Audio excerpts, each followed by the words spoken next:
Hello, I'm Santos. I'm here at Dadasaheb Phalke International Film School at MIT-WPU University, Pune.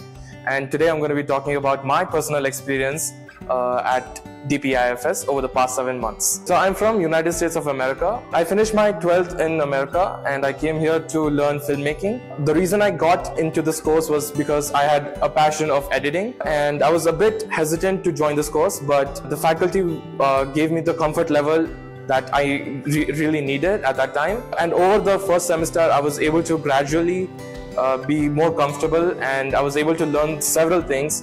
I actually found out that my main strength was writing and not editing. The faculty here is very amazing, very supportive. Their feedback really helped me to be the person I am right now.